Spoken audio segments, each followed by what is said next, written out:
A car engine generates power from the expansion of compressed air in a contained cylinder with the help of fuel. That is why it's called as an internal combustion engine. Before getting into the working, let's see the main parts involved in the working of an engine.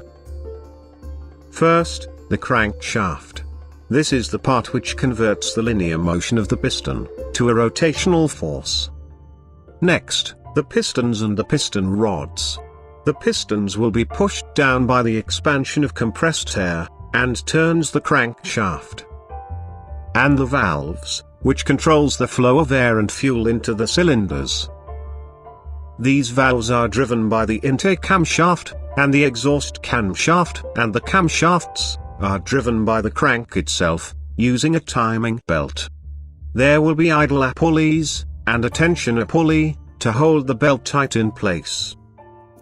This here is the internal structure of a 4-stroke, inline 4-cylinder, DOHC engine, which is commonly found in most hatchback and sedan cars.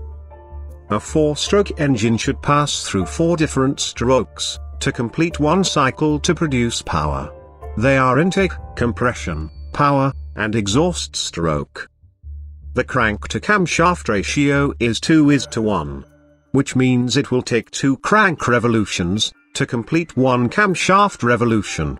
And the camshafts are designed in a responsive manner, to open or close based on the corresponding strokes of each cylinder. Let's take a look at a single cylinder, and see how a 4-stroke engine works in detail.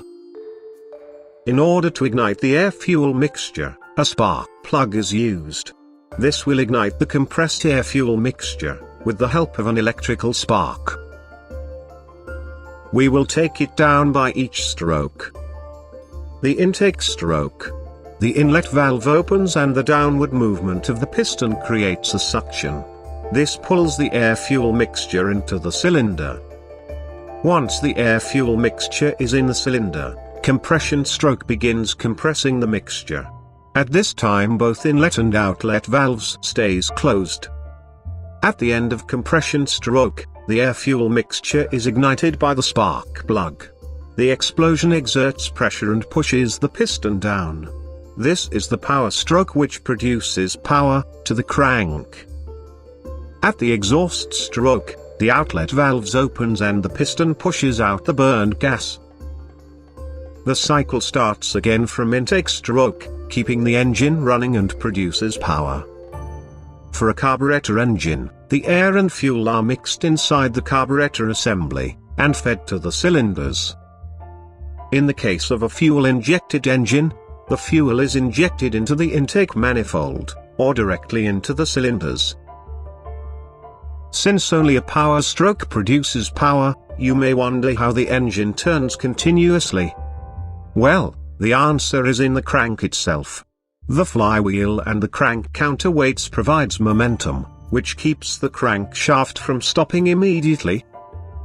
For a 4-cylinder engine, considering any time instance, one cylinder is always in power stroke, which produces more power and less vibrations comparing to a single-cylinder engine. And that is how a car engine produces power in simple.